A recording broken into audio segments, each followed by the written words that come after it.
पूरा हो गया, ये हमारा टारगेट है, ठीक है। अब इस टारगेट को पूरा करने के लिए थोड़ा सा तो मेहनत करनी पड़ेगी, क्योंकि बाकी दिन तो आपकी इतनी सारी क्लासेस होती हैं, जितने सब्जेक्ट हैं सबकी क्लास होती है हर दिन। तो अब उस केस में मेरे पास इतना टाइम नहीं होता है, इतना टाइम नहीं होता है मेरे पास कि मैं आपकी क्लास 1 घंटे से थोड़ा सा ज्यादा बढ़ा दूं। जैसे 1 घंटे से थोड़ा ज्यादा बढ़ाता हूं, फिर अरे सर दूसरी क्लास है, दूसरी क्लास है, दूसरी क्लास है। तो भाई साहब संडे का दिन होता है, संडे मेरा होता है, इसके अलावा संडे को मैक्सिमम मैं ही क्लास लेता हूं और बाकी कोई क्लास नहीं लेता है। होती भी है तो गैप मिल जाता है, क्योंकि 2-3 क्लास होती हैं, तो मैं एकदम खुला मैदान होता है, मैं एकदम स्वतंत्र होता हूं। मैं चाहूं तो 3 घंटे की क्लास ले लूं, मैं चाहूं तो 1 घंटे की क्लास ले लूं, वो पूरी तरह से मेरे ऊपर डिपेंड करता है। बाकी डेज में प्रॉब्लम ये होती है कि आपके पास बहुत सारी क्लासेस होती हैं। अब बहुत सारी क्लासेस होती है तो पता चला 10 बजे 11 बज गया, और जैसे ही 11 बजे आप लोग शोर करने लगे, सर दूसरी क्लास है, ओवर करो ओवर करो। तो ये प्रॉब्लम हमारे साथ रहती है। दूसरी बात, हमारे साथ भी मतलब 10 बजे आपकी क्लास ले रहे हैं तो 11 बजे किसी और बैच में क्लास है, तो हमारे सामने भी कई बार मजबूरी रहती है कि भाई हम क्लास को एक्सटेंड नहीं कर सकते, ज्यादा लंबी क्लास नहीं ले सकते। पर आज है संडे, आज आप भी फ्री हैं, आज मैं भी फ्री हूं, और आज मैंने आप लोगों को पकड़ लिया है, ठीक है। और आज मैं आपको तब तक नहीं छोड़ूंगा जब तक मेरा दिल नहीं करेगा कि हाँ भाई अब तो कुछ ज्यादा ही पढ़ लिया, अब इनको छोड़ दो, ठीक है। आपका सिलेबस मैं होप सो 10 या 11 या 12 तारीख, मैक्सिमम 10-11 तारीख तक आपका सारा सिलेबस कंप्लीट करा दूंगा, ठीक है।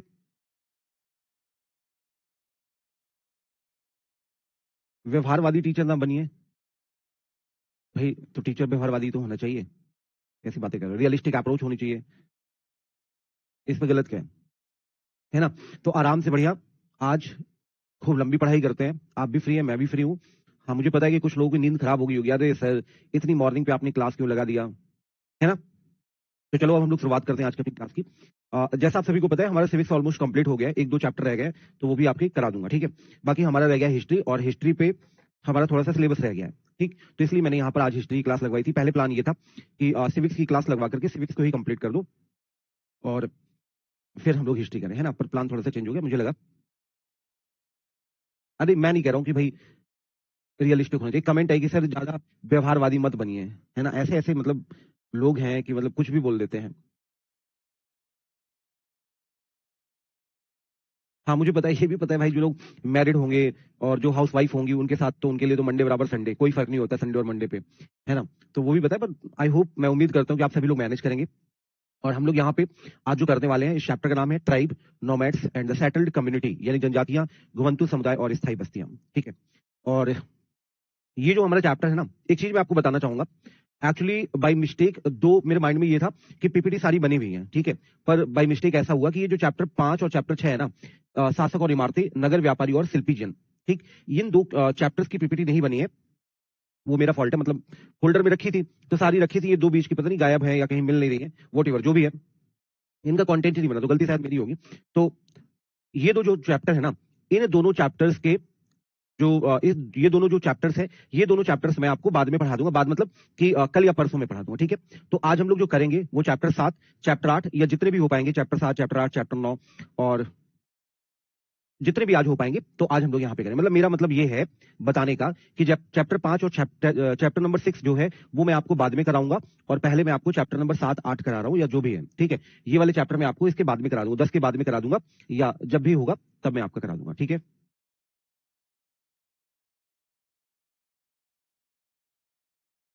अच्छा अच्छा, thank you Ghazala Praveen, thank you so much, ठीक है। तो हम लोग यहाँ पे बात कर रहे हैं जनजातियां, घुमंतु समुदाय और स्थायी बस्तियों के बारे में, ये आज का हमारे यहाँ पर टॉपिक है। हाँ 10 चैप्टर हैं नहीं, पूरी नहीं कराऊंगा, मतलब ऐसा नहीं है कि 7, 8, 9, 10 सारे आज करा दूं, नहीं। क्योंकि अगर सारे आज कराऊंगा तो फिर बहुत लंबी क्लास हो जाएगी, 6-7 घंटे की क्लास हो जाएगी, ठीक है। तो मैं नहीं चाहता कि ऐसा कराया जाए, ठीक है। अब देखो ये जो चैप्टर है, चैप्टर हमें बताता है सबसे पहले कि बड़े नगरों के बारे में, ठीक है, कि बड़े नगरों पे बड़े नगरों पे सामाजिक जीवन कैसा था, ठीक है। जैसा आप सभी को पता होगा कि 6वीं शताब्दी के आसपास जहां पर जन निवास करते थे उसे जनपद कहा जाता है। एक क्वेश्चन पूछा गया था अभी यूपी टेट के अंदर, बहुत सिंपल क्वेश्चन है, बट मतलब मेन है कि आप लोग अपना माइंड नहीं यूज करना चाहते, ये सबसे बड़ी गलती है आप लोगों में से। आप लोग ये सोचते हैं कि सर जो लिखा रहे हैं बस इसी से एकदम लाइन टू लाइन आ जाए। भाई साहब आपको अपना माइंड यूज करना पड़ेगा। टीचर मैं मतलब पेपर नहीं सेटल कर रहा हूँ, पेपर सेटर जो है ना, पेपर सेटर दूसरा है, ठीक है, मैं सिर्फ पढ़ा रहा हूँ, ठीक है। तो आपको भी अपना कुछ माइंड यूज करना पड़ेगा। जो लोग ये सोचते हैं एकदम sir line to line paper में आ जाए, तो ये पॉसिबल नहीं है, और सीटेट में तो बिल्कुल पॉसिबल नहीं है, ठीक है। मैं आपको बता दूं कि सीटेट के अंदर मेरे पोर्शन से हिस्ट्री के लगभग ऑन एन एवरेज 15 क्वेश्चन आते हैं, और सिविक्स के लगभग आपके 12 क्वेश्चन आते हैं, 10 से 12 क्वेश्चन आते हैं समथिंग। तो आप अगर हिस्ट्री का 15 क्वेश्चन एवरेज मानो, तो 15 क्वेश्चन में से 7 से 8 क्वेश्चन ही ऐसा होगा जो एकदम स्ट्रेट फॉरवर्ड आ जाएगा, ठीक है। पर इसके अलावा जो बाकी क्वेश्चन हैं, 4-5 क्वेश्चन है, उस पे आपको माइंड यूज करना पड़ेगा। ठीक है, तो जो लोग ये सोचकर चल रहे हैं कि सर जी एकदम लाइन टू लाइन पढ़ा दे कि ये लाइन लिखी है कि उपमहाद्वीप में कुछ समाज ऐसे होते थे, ब्राह्मणों द्वारा निर्धारित सामाजिक नियमों और अनुष्ठानों का पालन नहीं करते थे, अगर आप ये सोच रहे हैं कि एकदम लाइन टू लाइन आ जाए, तो ये पॉसिबल नहीं है। ठीक है, you will have to use your mind, आपको अपना दिमाग यूज करना होगा। जब आप अपना दिमाग यूज करेंगे तभी जाकर के कुछ होगा। ठीक है, ये सीटेट का पेपर है। ठीक है, तो इसलिए थोड़ा सा आप सभी को माइंड यूज करना होगा। चलिए अब हम लोग यहां पर चलते हैं। चैप्टर के अंदर सबसे पहले बताया गया है कि बड़े नगरों से परे जनजातीय समाज, बड़े नगरों से परे जनजातीय समाज, जनजातीय समाज। ठीक है, beyond the big cities, beyond the big cities, जनजातीय समाज मतलब कि ट्राइबल सोसाइटीज, ट्राइबल सोसाइटीज।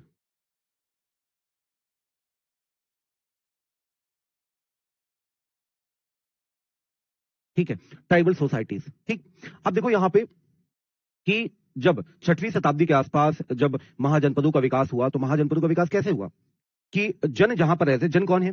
जन वो लोग जो वैदिक कल्चर को फॉलो करते थे। ठीक है, उन्हें आर्य कहा जाता था या उन्हें जन कहा जाता था। ठीक, तो जन का मतलब होता है आर्य, और जनपद का मतलब होता है, जनपद का मतलब होता है जन प्लस पद, ये दो शब्दों से मिलकर बना है, और जन का मतलब होता है आर्य और पद का मतलब होता है निवास स्थान। ये डायरेक्ट एकदम यूपी टेट का पेपर अभी हुआ था, तो वहां पर ये क्वेश्चन पूछा गया था। ठीक है, और बच्चे कह रहे हैं सर ये तो आपने पढ़ाया नहीं। भाई साहब मैंने आपको जब जनपद पढ़ाया था तब मैंने आपको इसका मतलब बताया था कि जन का मतलब होता है आर्य। ऐसे ऐसे लोग हैं, मतलब इतना कॉमन सेंस। और जबकि वहां पे जब मेरी पहली लाइन स्टार्ट होती है ना आर्यों के बारे में, जब मैं बताता हूं, सबसे पहले मैं बताता हूं कि आर्यों को जन भी कहा जाता है क्योंकि ये आपके जन समुदाय से बिलोंग करते थे। ठीक है, अब देखो यहां पर यही बताया गया है कि एक्चुअली क्या था, जैसा आप सभी को पता है कि जब हम वैदिक काल के अंदर बात करते हैं, तो वैदिक काल को हम लोग दो पार्ट्स में डिवाइड करते हैं। ठीक है, वैदिक काल को हम लोग दो पार्ट्स में डिवाइड करते हैं। जो वैदिक एरा है इसे हम लोग दो पार्ट्स में डिवाइड करते हैं। कौन कौन से दो पार्ट्स में डिवाइड करते हैं? एक आपका कहलाता है अर्ली वैदिक एरा, यानी पूर्व वैदिक काल, पूर्व वैदिक काल, अर्ली वैदिक एरा बोलते हैं इसको, अर्ली वैदिक एरा। और दूसरा आपका कहलाता है लेटर वैदिक एरा, यानी कि आपका उत्तर वैदिक काल, उत्तर वैदिक काल। ठीक है, लेटर वैदिक एरा बोलते हैं इसको। क्लियर होगी बातें सभी लोगों को? ठीक है, अब साथियों क्या था कि जब उत्तर वैदिक काल आता है, उत्तर वैदिक काल के अंदर चूंकि जो पूर्व वैदिक काल था, तो पूर्व वैदिक काल में सबसे लास्ट फेज पे सिर्फ और सिर्फ एक वेदिका की उत्पत्ति होती है, एक वेद लिखा जाता है, और वो कौन सा है? वो वेद है आपका ऋग्वेद। ठीक है, इसके बाद जब आपको उत्तर वैदिक काल आता है, तो उत्तर वैदिक काल के अंदर हमें चारों वेदों के बारे में जानकारी मिलती है, और वेदों में ये बात लिखी है कि जो ब्राह्मण वर्ग है, क्योंकि जो उत्तर वैदिक काल है, उत्तर वैदिक काल के अंदर समाज को चार वर्णों पे डिवाइड कर दिया गया था। कौन कौन से? ब्राह्मण, क्षत्रिय, वैश्य और शूद्र। ठीक है, शुरुआती दौर पे क्या था कि कर्म के आधार पर जाति का निर्धारण होता था। ठीक है, जब पूर्व वैदिक काल चल रहा था तो कर्म के आधार पर जाति का निर्धारण होता था। जो लोग वेदों का पाठ कर रहे हैं उनको ब्राह्मण कह दिया गया, जो लोग सीमाओं की रक्षा कर रहे हैं उनको क्षत्रिय कह दिया गया, जो लोग व्यापार कर रहे हैं उनको वैश्य कह दिया गया, और जो लोग बाकी अन्य काम कर रहे हैं उनको शूद्र कह दिया गया। तो अर्थात शुरुआती दौर पे जो जाति का विभाजन हुआ था वो कर्म के आधार पर हुआ था कि आप कौन सा काम कर रहे हैं, उस हिसाब से आपको आपकी जाति निर्धारित कर दी गई। पर धीरे धीरे जब वक्त बदलता गया तो इसको रिगिड कर दिया गया, एकदम स्थायी बना दिया गया कि अच्छा तुम ये काम कर रहे हो तो तुम्हारे जो बच्चे होंगे वो उसी जाति के माने जाएंगे। ये सबसे बड़ी प्रॉब्लम हो गई। अर्थात पहले जो जाति डिसाइड होती थी, ये जाति आपकी कर्म के आधार पर डिसाइड होती थी। ठीक है, और बाद वाले टाइम पे जाति के आधार पर कर्म डिसाइड हो गया। अर्थात इसका क्या मतलब हो गया? इसका मतलब ये हो गया कि अगर आप ब्राह्मण परिवार में जन्म लिए हैं तो आपका काम निर्धारित कर दिया गया कि आपको वेदों का पाठ करना है। आप क्षत्रिय परिवार में जन्म लिए तो आपका काम निर्धारित है कि आपको क्षेत्रों की रक्षा करनी है। और मान लो कि कोई क्षत्रिय परिवार में ऐसा व्यक्ति जन्म लिया है जो एकदम वीक टाइप का व्यक्ति, कमजोर टाइप का व्यक्ति है, कोई तलवार लेकर उसके सामने आ जाता है, वो डर जाता है, क्या वो क्षेत्र की रक्षा कर पाएगा? नहीं कर पाएगा। कोई वैसे परिवार में जन्म लिया है, उसका दिमाग ही नहीं चलता, उसकी गणित ही बहुत कमजोर है, उसको कुछ समझ ही नहीं आता व्यापार कैसे करें, तो क्या वो व्यापारी बन पाएगा? नहीं बन पाएगा। तो सबसे बड़ी प्रॉब्लम यहां पर ये आ रही थी कि जो उत्तर वैदिक काल है, उत्तर वैदिक काल के अंदर जाति के आधार पर कर्म का निर्धारण कर दिया गया। ठीक है, जाति के आधार पर कर्म का निर्धारण। ठीक है, और इसके पहले क्या था? इसके पहले कर्म के आधार पर जाति का निर्धारण किया जाता था। ठीक है, दूसरी बात, हाँ एक चीज और, कुछ लोग बुरा लगेगा तो लग जाए, कोई फर्क नहीं पड़ता है, पर जो रियलिस्टिक चीजें हैं वो रियलिस्टिक चीजें हैं। भाई साहब, देश को बर्बाद करने वाले लोगों में ब्राह्मण है, ठीक है, और उसमें मैं भी आता हूं। ठीक, उसके पीछे कारण क्या है? कारण ये है कि वेदों पर क्या लिखा है। वेदों पर क्या लिखा है? वेदों पर लिखा है कि मतलब क्या एक मेंटालिटी बनाई गई। मेंटालिटी ये बनाई गई कि वेदों पे क्या लिखा है, वेदों पे क्या लिखा है, ये कौन एक्सप्लेन करेगा? ये एक्सप्लेन करेंगे ब्राह्मण, है ना। अब जो व्यक्ति जो एक्सप्लेनर है, तो ऑब्वियस सी बात है कि वो जो भी बातें करेगा वो अपने फेवर में करेगा, है ना। तो इसी तरीके से सबसे बड़ी प्रॉब्लम यहां पर ये थी कि जो ब्राह्मण क्लास है, ब्राह्मण क्लास ने डिवाइड कर दिया, भैया तुम्हारे बच्चे क्षत्रिय जन्म में मतलब क्षत्रिय कुल में जन्म लिए, तो इनका काम है आपका मतलब क्षेत्रों की रक्षा करना, सीमाओं की रक्षा करना। तुम्हारे बच्चे वैसे कुल में जन्म लिए, तो इनका काम हो गया कि भैया आप ये व्यापार ही करेंगे, जबकि ये चीजें यहां पे गलत है। जाति के आधार पर कर्म का निर्धारण नहीं होना चाहिए, बल्कि कर्म के आधार पर जाति का निर्धारण होना चाहिए। ठीक है, अब गलती से मान लो कि अगर कोई आप में से कोई व्यक्ति ब्राह्मण है, कोई व्यक्ति क्षत्रिय है, कोई व्यक्ति शूद्र है, वॉटेवर जो भी है, आप गलती से, है ना, मैं भी ब्राह्मण हूं, किसी को बुरा लग रहा है लग जाए, पर रियलिस्टिक चीजें हैं। आप जिस जाति के वो तुक्के से हैं। ऐसा नहीं है कि आपने ब्राह्मण परिवार में जन्म लेने के लिए आपने कोई विशेष यज्ञ किया हो, पूर्व जन्म में किया होगा, कौन जानता है। मैंने पूर्व जन्म में पता नहीं कितने यज्ञ किए हो, क्या पता नहीं कितने लोगों का मर्डर किया हो पूर्व जन्म में।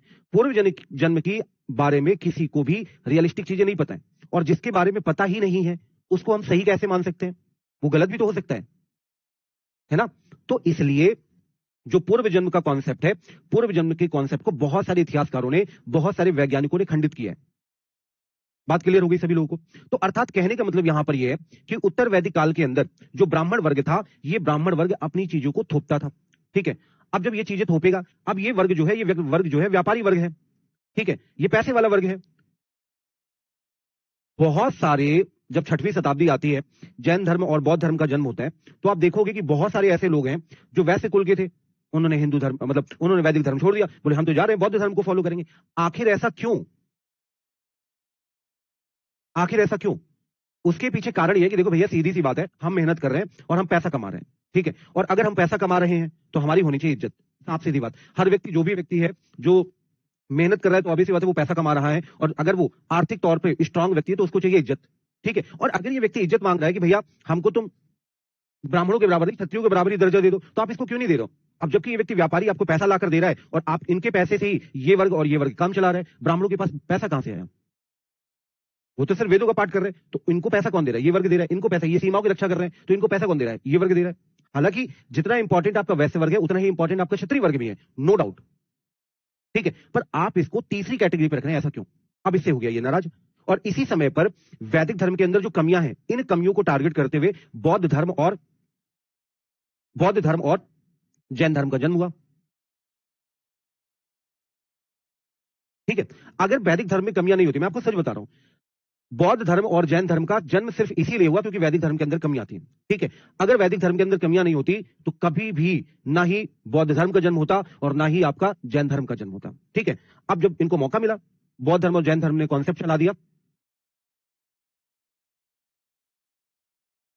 ठीक है, अब इन्होंने कॉन्सेप्ट चला दिया बौद्ध धर्म और जैन धर्म में कि भैया हम कोई डिस्क्रिमिनेशन नहीं करेंगे। हमारा आर्टिकल 15 क्या कहता है? No discrimination on the basis of caste, religion, gender, place of birth, races. Article 15 यही कहता है। इन्होंने भी कॉन्सेप्ट चला दिया। हमने आर्टिकल 15 तो बाद में लागू किया ना अपने संविधान में, इन्होंने उस समय ही चला दिया। कोई कमेंट नहीं, कोई कमेंट नहीं। ठीक है, जिसको मुझे पता है कि कुछ लोगों को बुरा लग रहा होगा, लग जाए। आप सिर्फ मेरी बातों को ध्यान से सुनेंगे। आप टीचर बनने वाले भाई, आप इस मेंटालिटी से बाहर निकलिए कि आप एक्स जाति के हैं, आप वाई जाति के हैं। इस मेंटालिटी से बाहर निकलिए। आपका कर्तव्य है कि आप बच्चों को अच्छी एजुकेशन दें, आप बच्चों को रियलिस्टिक चीजें समझाएं, किसी भी जाति, किसी भी धर्म से है। ठीक है, आपका कर्तव्य यही है। पर प्रॉब्लम क्या है? प्रॉब्लम यह है कि बहुत सारे लोग जो टीचर बनते हैं या टीचर बनेंगे या जो बन गए हैं, वो अपनी पूर्व मानसिकता से ग्रसित होते हैं, और इसीलिए जो एजुकेशन है वो एकदम निष्पक्ष एजुकेशन नहीं मिल रही है। ठीक है, ठीक। तो यहां पर जो जैन धर्म और बौद्ध धर्म के लोगों ने कॉन्सेप्ट चला दिया, पूजा, मैं किसी जाति को नीचे नहीं गिरा रहा हूं, आप गलत कमेंट मत करो, मेरा नाम पढ़ लो पहले तुम, इसीलिए मैंने नाम लिखा हुआ है। ठीक है, मुझे पता था कि तुम लोग ऐसे फालतू के कमेंट करोगे, रियलिस्टिक चीजें तो समझनी नहीं है ना, फालतू के कमेंट करोगे। तो क्या हुआ साथियों कि ये जो वर्ग है, ये वर्ग यहां पर, ये जो वैश्य वर्ग है, जो व्यापारी वर्ग है, ये व्यापारी वर्ग यहां पर अब चाहिए इसको इज्जत। तो जैन धर्म और बौद्ध धर्म के लोगों ने बोला कि आ जाओ भाई, और हम कोई विभेद नहीं करेंगे, हम महिलाओं को भी वही स्थान देंगे जो पुरुषों को दे रहे हैं, हम ब्राह्मणों को भी वही स्थान देंगे जो वैश्य को दे रहे हैं। कोई भी व्यक्ति हमारे यहाँ आए और ज्वाइन कर ले। और यही कारण है कि सबसे ज्यादा वैश्य वर्ग ने बौद्ध धर्म को ज्वाइन किया। बात क्लियर होगी। अब यहां पर प्रॉब्लम क्या थी, ऐसा मैं नहीं कह रहा हूं, प्लीज आप मेरे ऊपर इल्जाम मत लगाना कि आप ऐसा कह रहे हैं, ठीक है। यहां पर सीधे सीधे एनसीईआरटी में लाइन लिखी है, इस बात को समझो। ये लिखा है कि प्रायद्वीपीय में कुछ समाज ऐसे थे जो ब्राह्मणों द्वारा निर्धारित सामाजिक नियमों और अनुष्ठानों का पालन नहीं करते थे, ठीक है। ऐसा मैं बिल्कुल नहीं कर रहा हूं, ऐसा एनसीईआरटी कह रही है। और जो भी चीजें मैं आपको बता रहा हूं ये अपनी तरफ से नहीं बता रहा हूं, ये एनसीईआरटी की तरफ से बता रहा हूं, ठीक है। अगर आपको कुछ भी क्लेम करना है कि मतलब ये ब्राह्मणों के खिलाफ बातें करी, वॉटेवर जो भी बातें करी, एनसीईआरटी में कर लो, सीधे सीधे आपको लाइन मिल जाएगी, ठीक। तो मेरे ऊपर कोई क्लेम नहीं करना कि सर आप ऐसा बोल रहे हैं, और करोगे भी तो रियलिस्टिक चीजें ही बता रहा हूं, वो अलग चीज है, ठीक है।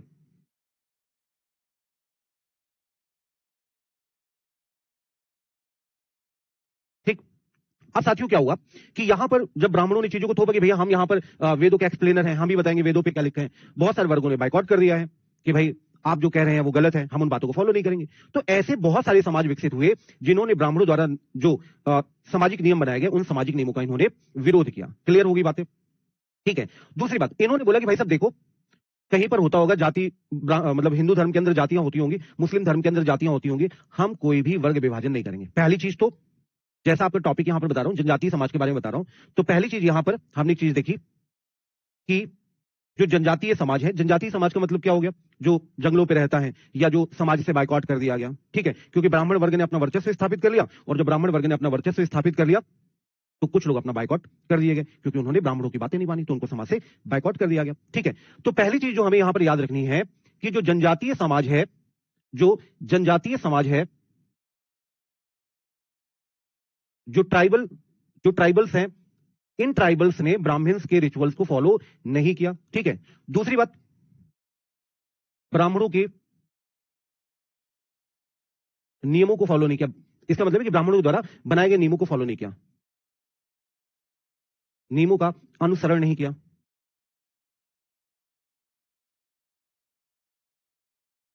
ठीक है। Not follow the rituals of the Brahmans, not followed the rituals of Brahmins,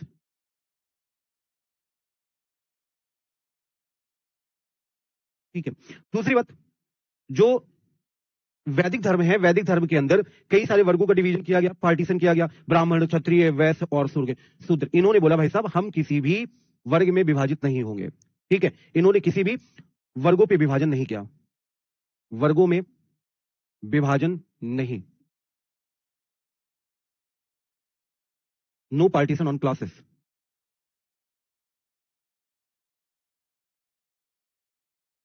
on the basis of class, on the basis of class.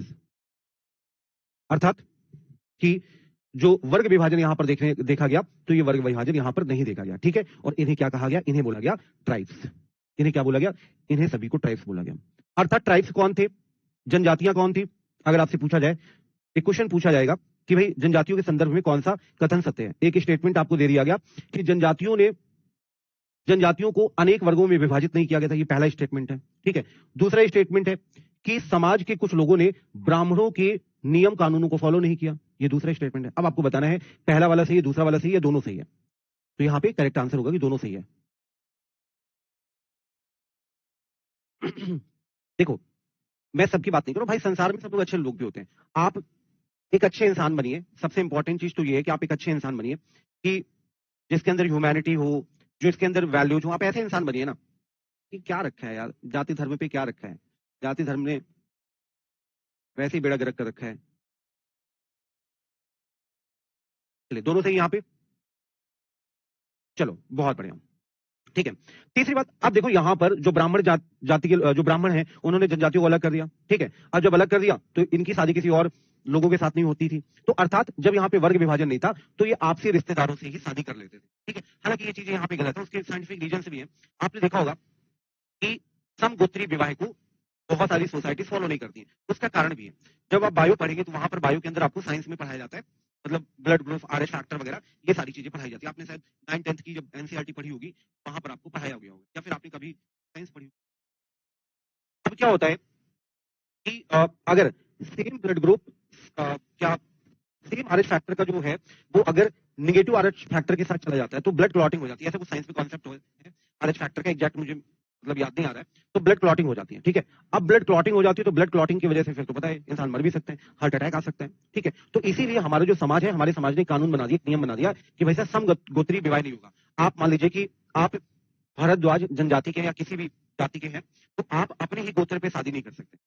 ठीक है, तो इसके पीछे साइंटिफिक रीजन भी है, पर ये लोग जो है ना, ये लोग इन बातों को नहीं फॉलो करते थे। ये आपसी रिश्तेदारों से ही जो सेम गोत्र हैं उनसे भी यहाँ पर ये लोग शादी कर लेते थे। ठीक है, इसका कारण अशिक्षा भी कह सकते हैं।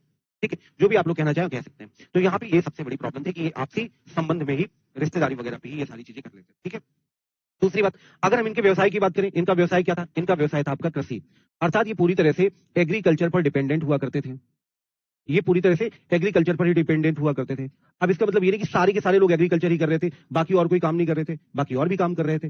जिस तरीके से पहले पशुपालन का काम कर रहे थे, तो ये लोग हर्डर्स का काम कर रहे थे, पशुपालक भी थे। जैसे पहले शिकारी का काम कर रहे थे, मतलब शिकार करते थे जानवरों का, कभी ये जानवरों का शिकार कर लेते थे, कोई बड़ा जानवर मिला तो इनका शिकार कर लेता था, शेर टाइप का व्यक्ति मिल गया तो आदिवासी लोगों को शिकार कर लेता था। ठीक है, तो अर्थात कृषि के अलावा ये लोग और क्या कर रहे थे? ये लोग शिकारी थे और इसके अलावा पशुपालक भी थे।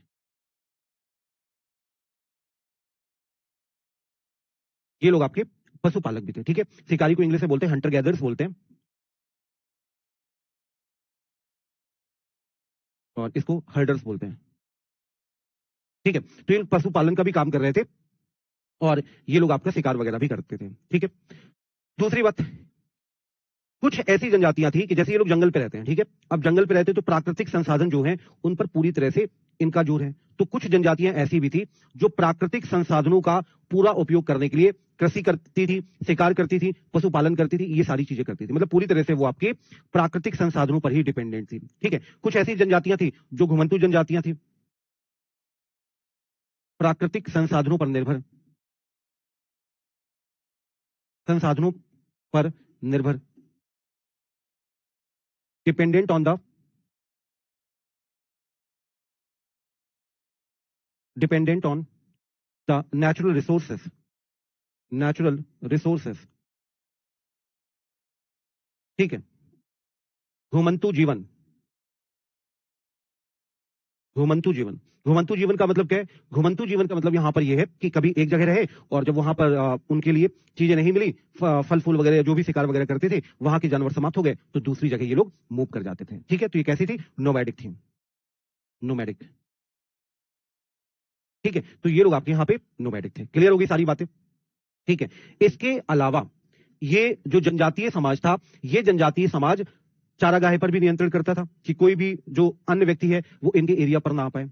ठीक है, क्योंकि इनके एरिया पे आ गए तो ऑब्वियस बात हो सकता है कि इनके एरिया पर ही बस जाए, तो इसलिए इनकी कोशिश ये रहती थी कि कोई भी ऐसा व्यक्ति जो अनजान व्यक्ति है, जो इनकी जनजाति का नहीं है, वो इनके एरिया पे ना आए। ठीक है, इसके अलावा इनके अपने अलग नियम कानून थे, उसके आधार पर ये सारी चीजें चलाते थे और इस तरीके से बहुत सारी जनजातियां भारतीय उपमहाद्वीप में फैली हुई थी। कुछ लोग जंगलों पर रहते थे, कुछ लोग पहाड़ों पर रहते थे, कुछ लोग रेगिस्तान पर रहते थे और कुछ लोग दूर दराज क्षेत्रों पर रहते थे। जैसे आज आप अंडमान निकोबार जाओ तो वहां पर भी तमाम सारी जनजातियां रहती हैं। ठीक है, इसके अलावा क्या यहाँ पर जाति आधारित समाज होते थे क्या?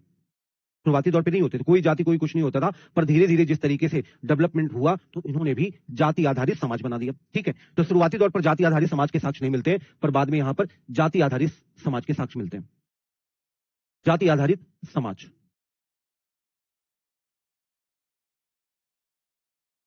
Caste based, caste based society. ठीक है, अब ये बताओ, जब जाति होगी, है ना, तो क्या इनके बीच में लड़ाइयां नहीं होंगी? ऑब्वियस ही बात है, लड़ाइयां होंगी। तो अर्थात यहां पर आपका संघर्ष भी हुआ। ठीक है, स्ट्रगल, यहां पर संघर्ष भी देखा गया। एक जाति दूसरी जाति से लड़ रही है, वो कह रहे हैं हमारे नियम कानून अच्छे हैं, वो कह रहे हैं हमारे नियम कानून अच्छे हैं। ठीक है, और सबसे इंपॉर्टेंट चीज यहां पर यह कि जो जनजातीय समाज था उन्होंने अन्य समाजों से अपनी दूरी बनाए रखी, अर्थात अपने आप को स्वतंत्र रखा, और जब अपने आप को स्वतंत्र रखा तो इन्होंने अपना एक अलग कल्चर निर्धारित किया। ठीक है, दूसरी बात, ये पूरी तरह से जो जाति आधारित और जनजातीय समाज था, ये पूरी तरह से एक दूसरे पर डिपेंडेंट होता था। ठीक है, क्योंकि हमें जरूरत है तो आप हमारी हेल्प करें, आपको जरूरत है तो हम आपकी हेल्प करेंगे। जैसे आपने बार्टर सिस्टम देखा होगा कि पुराने समय पे बार्टर सिस्टम यूज किया जाता था, विनिमय प्रणाली कहते हैं कि गांव में की करेंसी वगैरह तो चलती नहीं थी पुराने टाइम पे, तो क्या चलता था कि तुम्हारे पास अच्छा टमाटर है और ये टमाटर की जरूरत है, और तुम्हें आलू की जरूरत है, मेरे पास आलू, आप एक्सचेंज ये जो व्यवस्था थी, ये व्यवस्था आपकी विनिमय प्रणाली कहलाती थी।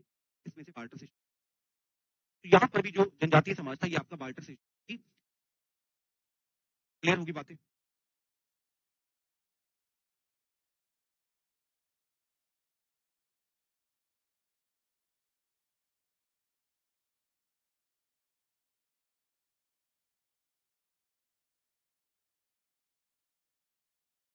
सर जैसे टाइम वही करता धरता था, तो वो अपने आप को बड़ा बोल दिया तो गलत क्या है? अच्छा,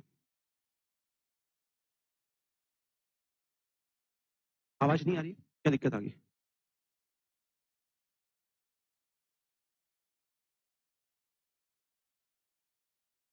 क्या दिक्कत आ रही है?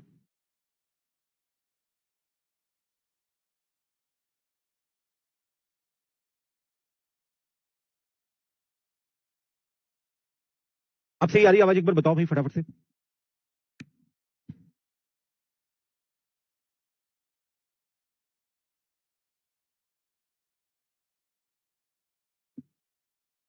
अब आ रही सही आवाज? एक बार बताना आप लोग।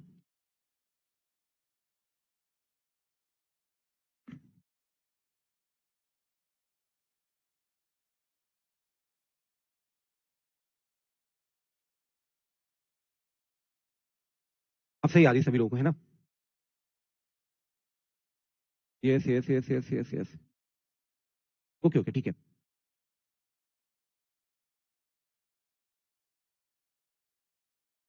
यस सर, ठीक है। चलो, जो बातें मैंने आपको यहाँ पर बताई, सारी बातें यहाँ पर लिखी हुई हैं। कि क्या लिखा हुआ है कि उपमहाद्वीप में कुछ समाज ऐसे थे जो ब्राह्मणों द्वारा निर्धारित सामाजिक नियमों और अनुष्ठानों का पालन नहीं करते थे। ये समाज अनेक असमान वर्गों में विभाजित नहीं था और इन्हें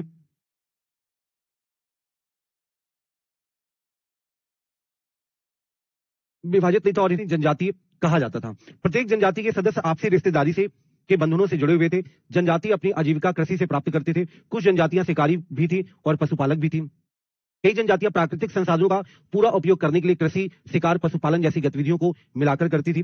कुछ जनजातियां घुमंतु थी और एक स्थान से दूसरे स्थान पर शिफ्ट होती रहती थी। जनजातीय समूह भूमि और चारागाहों पर सामूहिक नियंत्रण रखते थे तथा अपने नियमों के अनुसार उनका विभाजन करते थे। अनेक बड़ी जनजातियां उपमहाद्वीप के विभिन्न भागों में फैली हुई थी। वे जंगल, पहाड़, रेगिस्तान, दुर्गम क्षेत्रों में भी रहते थे। उनका अधिक शक्तिशाली जाति आधारित समाजों से संघर्ष भी होता रहता था।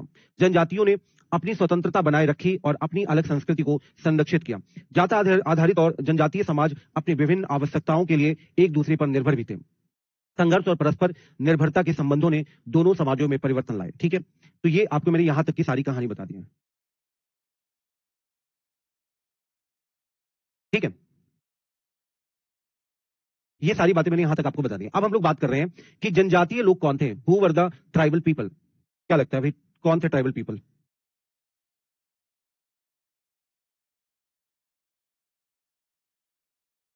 गजला परवीन कह रही है, घुमंतु जनजाति को भोटिया भी कहा जाता है। मतलब ऐसा नहीं कि घुमंतु जनजाति को भोटिया कहा जाता है। भोटिया एक ट्राइब का नाम है, ठीक है। और जो आपके संथाल हैं वो भी आपकी घुमंतु जनजाति है, ठीक है। तो भोटिया का मतलब ये नहीं है कि वो घुमंतु जनजातियों को भोटिया कहा जाता है।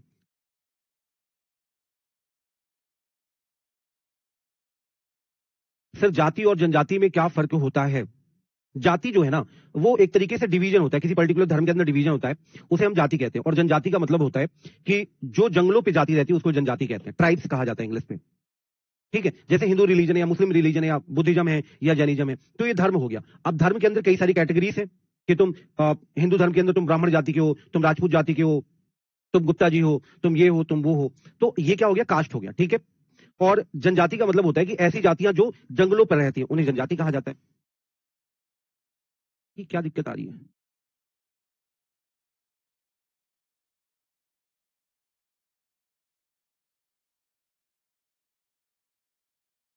फिर से आवाज में कोई दिक्कत आ रही है क्या?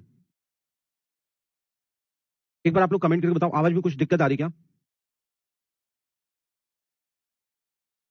चारागाह का मतलब होता है ग्रासलैंड। सिर्फ समकालीन का मतलब क्या होता है? समकालीन का मतलब कॉन्टेम्पररी।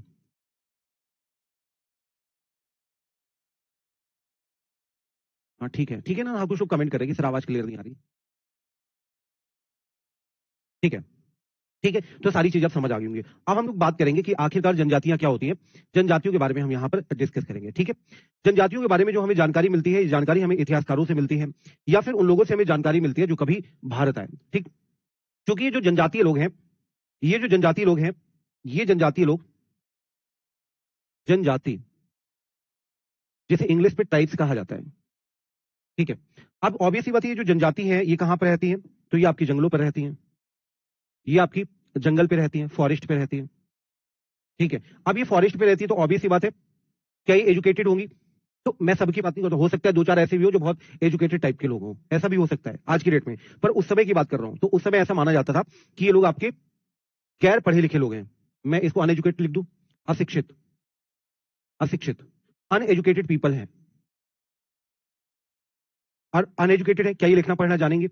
लिखना पढ़ना नहीं जानते थे, लिखना पढ़ना ये लोग नहीं जानते थे।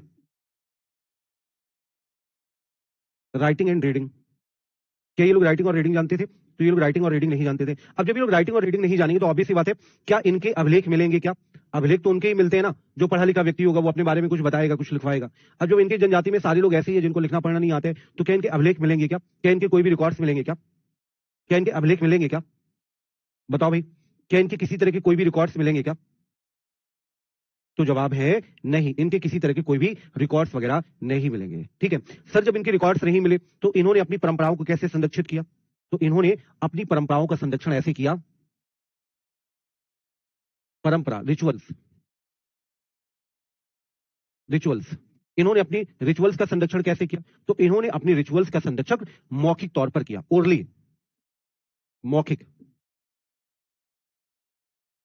ठीक है। इन्होंने अपनी मतलब जो भी इनकी कल्चर वगैरह है वो मौखिक तौर पे इन्होंने संरक्षित किया, ठीक है। जैसे आप लोगों में से बहुत सारे ऐसे लोग होंगे कि हो सकता है कि उनके मम्मी, उनके पापा, मौसी, चाचा, चाची, दादा, दादी, वॉट एवर, कोई भी ऐसा व्यक्ति हो सकता है जो व्यक्ति बहुत कम पढ़ा लिखा हो, या हो सकता है वो कभी स्कूल ही ना गया हो सकता है कि वो अपना नाम भी ना लिख पाता हो, ठीक है। लेकिन आने वाली जनरेशन ऐसी नहीं होगी, पर अभी भी बहुत सारे समाज में ऐसे लोग हैं जो लिखना पढ़ना नहीं जानते हैं, ठीक है। पर हो सकता है उनको पूरी रामायण रटी हो, पूरी महाभारत रटी हो, उनको पूरी कुरान रटी हो, ऐसा भी हो सकता है आपके समाज में, ठीक है। तो अर्थात ये जो परंपरा है, ये परंपरा कैसे संरक्षित रही? उन्होंने कभी किसी से सुना होगा, उनको कंठस्थ हो गया और आज तक वो सारी चीजें यहां पर रटी हुई हैं, ठीक है। और सिर्फ ऐसा ही नहीं कि उस व्यक्ति तक ही सीमित हो, उस व्यक्ति के बाद आगे भी चलती रही, अर्थात पीढ़ी दर पीढ़ी आपकी जो है, पीढ़ी दर पीढ़ी जो, पीढ़ी दर पीढ़ी इनका जो कल्चर है वो आगे बढ़ता रहा, ठीक है। एक जनरेशन से दूसरी generation, one two another generation, ठीक है। आपने देखा होगा कि अगर आप गांव में रहते होंगे तो आपने देखा होगा प्रत्येक शाम 5 बजे 6 बजे के आसपास मंदिर का जो प्रांगण होता है, जिसे मंडप कहा गया है इतिहास में, जो मंडप होता है, मंडप पे बहुत सारे लोग आते हैं, कुछ लोग ढोलक लेकर आते हैं, कुछ लोग मंजीरा लेकर आते हैं, बहुत सारे ऐसे इंस्ट्रूमेंट्स लेकर आते हैं, कुछ लोग बजाते हैं और कुछ लोग रामायण का पाठ करते हैं, ठीक है। एक व्यक्ति रामायण खोल के बैठ जाता है वहां पर सबसे आगे, उसके बगल में दो इधर बैठ गए, दो उधर बैठ गए, दो ने तबला पकड़ लिया, दो ने हारमोनियम पकड़ लिया, दो ने मंजीरा बजाना स्टार्ट कर दिया और चल रहा है, और बाकी जो लोग हैं वो सुन रहे हैं, ठीक है। तो इससे क्या फायदा हुआ? इससे फायदा ये हुआ कि जो सुन रहे हैं उन्होंने सीखा, फिर उन्होंने उसको मतलब उसको उन्होंने चैंट किया तो फिर किसी और व्यक्ति ने सुना, ठीक है। तो इस तरीके से बहुत सारे ऐसे लोग जो पढ़े लिखे नहीं थे पर उनके अंदर भी कल्चर डेवलप हुआ। कैसे डेवलप हुआ? इसी तरीके से, मौखिक तौर पर पीढ़ी दर पीढ़ी आपके यहां पर डेवलप होने लगा, ठीक है। दूसरी बात, जो जनजातियां वो ऐसा नहीं कि सिर्फ पर्टिकुलर एरिया पे पाई जाती हैं, जो जनजातियां वो भारतीय उपमहाद्वीप के हर क्षेत्र में पाई जाती है, ऐसा नहीं कि सिर्फ भारत में पाई जाती है, अफ्रीका पे भी जनजाति पाई जाती है। मतलब अफ्रीका की कंडीशन तो इतनी ज्यादा खराब है, इतनी ज्यादा वहां पे गरीबी है कि लोग, अफ्रीका की बहुत सारी ऐसी कम्युनिटीज हैं, बहुत सारे ऐसे समाज हैं कि लोग मिट्टी खाने के लिए परेशान हैं।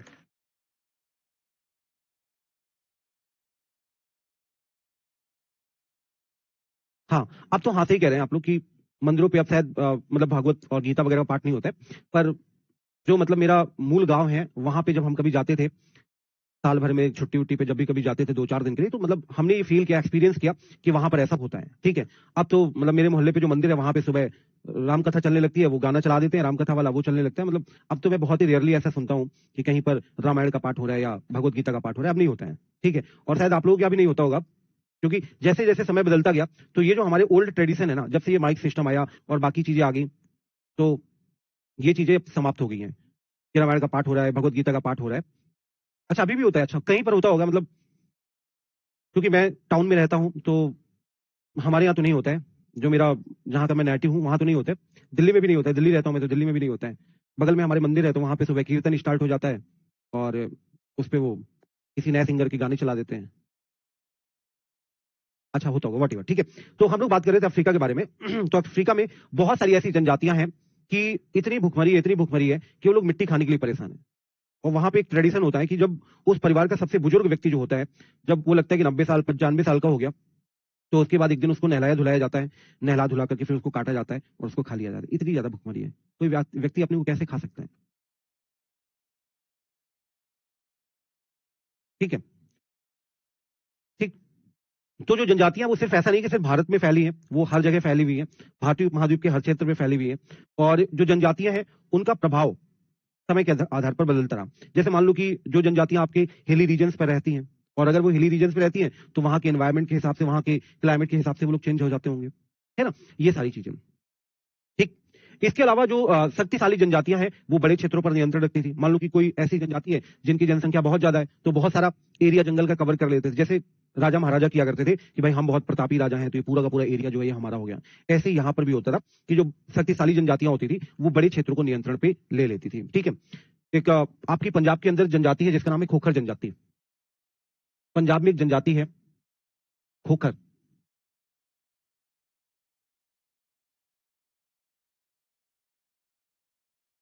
खोखर, ये जो खोखर जनजाति है पंजाब की, ये मतलब 13वीं 14वीं शताब्दी में इतनी ज्यादा प्रभावशाली रही कि जब मतलब 1206 के आसपास जब ऐबक आता है, तो ऐबक पंजाब की खोखर जनजाति पे आक्रमण करता है। और जब ये आक्रमण करता है तो बहुत तगड़ा बदला लेते हैं ऐबक से, ठीक है। तो इतनी ज्यादा पावरफुल ये आपकी जनजाति है। खोखर जनजाति पंजाब की बहुत ज्यादा फेमस है, ठीक है, और अपने प्रभाव के लिए फेमस है, ठीक। इसके बाद और जनजाति, एक जनजाति है गक्खर। गक्खर का भी बहुत ज्यादा प्रभाव देखने को मिलता है। गक्खर, ठीक है। तो जो गक्खर जनजाति है इसका भी बहुत ज्यादा आपको प्रभाव देखने को मिलता है, ठीक। एक व्यक्ति था गक्खर जनजाति का था जिसका नाम था आपका कमाल खान। क्या नाम था? कमाल खान। कमाल खान गक्खर, ठीक है। तो ये जो कमाल खान गक्खर था ये अकबर का मनसबदार था। अकबर ने इसको मनसबदारी दे रखी थी, ठीक है। और ये जो जनजातियां थी, जो मुल्तान वाला पार्ट हो गया, सिंध वाला पार्ट हो गया, और अरगून पड़ता है सिंध के अंदर, एक अरगून पड़ता है सिंध के अंदर, एक आपका लंघा पड़ता है। इन सारे एरियाज पर उन्होंने कब्जा कर लिया था, ठीक है। और जब इन्होंने कब्जा कर लिया, जब भारत के अंदर मुगल बहुत ज्यादा इस्टेब्लिश हो गए, तो मुगलों ने फिर इनके ऊपर आक्रमण किया, और आक्रमण करने के बाद इन्हें पराजित कर दिया, और इनका जो पूरा का पूरा एरिया था वो पूरा का पूरा एरिया अपने अंडर पे कर लिया।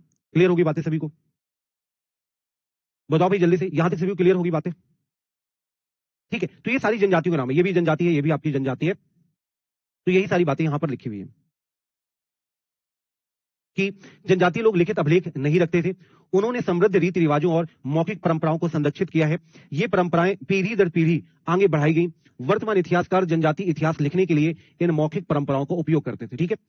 तो मौखिक परंपराओं के माध्यम से इनका इतिहास चलता था। जिस तरीके से मैंने आपको बताया कि मंदिर का मैंने एग्जाम्पल दिया, वैसे ही जनजातियां उपमहाद्वीप के लगभग हर क्षेत्र में पाई जाती हैं। किसी जनजाति का प्रभाव समय और स्थान के अनुसार बदलता रहता है। शक्तिशाली जनजातियां बड़े क्षेत्रों पर नियंत्रण रखती थी। पंजाब में खोखर जनजाति 13वीं और 14वीं शताब्दी में अत्यंत प्रभावशाली थी। बाद में गखरों का महत्व बढ़ा और कमाल खां गखर को अकबर ने अपना मनसबदार बनाया। मुल्तान और सिंध में एक जगह पड़ती है लंगाह और अरगुन, इन जगहों पर इनका वर्चस्व था। मतलब कि ये जो सिंध और मुल्तान वाला एरिया, यहाँ पर इनका बहुत ज्यादा वर्चस्व था।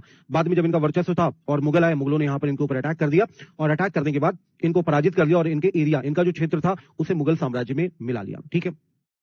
बलोच उत्तर पश्चिम क्षेत्र की एक बड़ी और शक्तिशाली जनजाति। आपने बलूचिस्तान का नाम सुना होगा सभी ने। पाकिस्तान में बलूचिस्तान पड़ता है, और बलूचिस्तान आए दिन वो पाकिस्तान से अलग होने की मांग करता रहता है, ठीक है।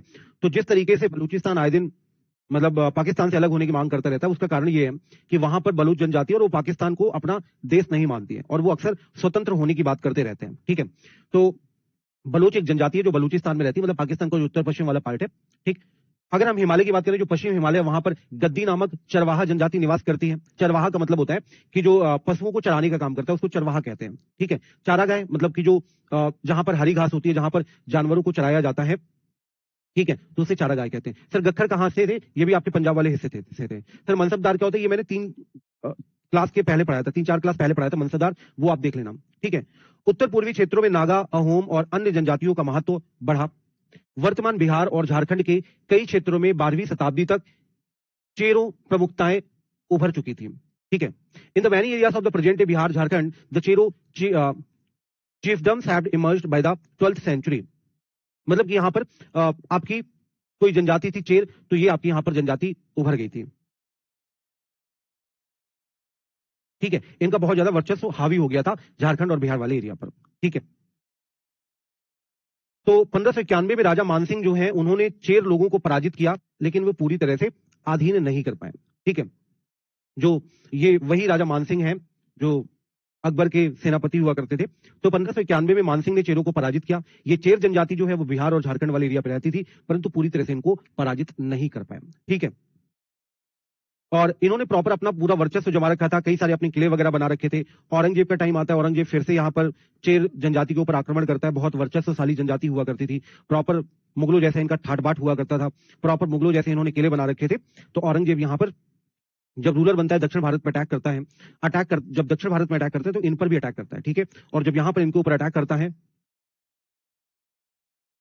तो इनको अपने अधीन कर लेता है फिर से, और इनके किलो वगैरह पे भी कब्जा कर लेता है। ठीक है, और मुंडा और संथाल भी इसी क्षेत्र की महत्वपूर्ण जनजातियां, मतलब जो मुंडा और संथाल जनजातियां हैं वो भी बिहार और झारखंड की महत्वपूर्ण जनजातियां हैं। ठीक है, इसके अलावा जो महाराष्ट्र वाला एरिया है, महाराष्ट्र के उच्च भूमि क्षेत्रों और कर्नाटक में कोली, बेरड़ और अनेक अन्य जनजातियां रहती हैं। तो आपसे पूछा जा सकता है कि कोली, बेरड़ ये जनजातियां कहां पर रहती हैं? तो महाराष्ट्र के उच्च भूमि पर रहती हैं और कर्नाटक वाले हिस्से पर पाई जाती हैं। ठीक है, इसके अलावा गुजरात वाले कुछ हिस्से पर भी आपकी कोली जनजातियां पाई जाती हैं। ठीक है, तो गुजरात के अनेक क्षेत्रों में कोली जनजातियां पाई जाती हैं। दक्षिण भारत में कुछ जनजातियां पाई जाती हैं, जैसे आपका कोरगा हो गया, वेटार हो गया, मरावर हो गया, और ये सारी जनजातियां जो है आपकी दक्षिण भारत में पाई जाती हैं। भील जनजाति पश्चिम और मध्य भारत में व्यापक रूप से पाई जाती है, अर्थात जो भील जनजाति वो एमपी में पाई जाती है, छत्तीसगढ़ पे पाई जाती है, और कुछ यहाँ पर झारखंड में भी पाई जाती है। ठीक है, 16वीं शताब्दी की अगर हम बात करते हैं कि 16वीं शताब्दी का मतलब है कि हम बात कर रहे हैं अकबर के टाइम पीरियड के बारे में, कि जब अकबर यहाँ पे शासन कर रहा था तो अनेक भील जनजाति जो है जो मध्य भारत में रहती थी वो कृषक बन गई थी और स्थायी जमींदार बन गई थी। अर्थात जनजातियां जो कभी जंगल पे रहती थी, अब वो जनजातियां प्रॉपर परमानेंट अपने घर बनाकर रहने लगी और प्रॉपर उन्होंने स्थायी खेती करना स्टार्ट कर दिया। ठीक है, और जमींदार टाइप के लोग यहाँ पर बन गए। ठीक है, पर इसका मतलब ये नहीं है कि सारी भील जनजातियां जो है, सारी की सारी भील जनजाति आपकी एग्रीकल्चर करने लगी, ऐसा भी नहीं है। कुछ जनजातियां आपकी ऐसी भी थी जो अभी अपने पुराने ट्रेडिशन पर लगी हुई थी, कि जैसे कि शिकार करना, ये सारी चीजें करना, तो इस पर आपकी लगी हुई थी। ठीक है, जैसे कि फॉर एन एग्जाम्पल कि बहुत सारे लोग कृषि से मूव कर रहे हैं, कृषि से दूसरे क्षेत्रों में जा रहे हैं, पर ऐसा नहीं कि सारे के सारे लोगों ने कृषि छोड़ दिया है, आज भी लोग कृषि कर रहे हैं, गांव के लोग। ठीक है, गोंड वर्तमान छत्तीसगढ़, एमपी, महाराष्ट्र और आंध्र प्रदेश में बड़ी संख्या में पाई जाती थी। ये जो गोंड जनजाति है ना, ये छत्तीसगढ़, एमपी और महाराष्ट्र, आंध्र प्रदेश, इन सारे एरियाज पे आपकी गोंड जनजाति पाई जाती थी। क्लियर होगी बातें? बताओ भाई, यहां तक सभी क्लियर होगी बातें?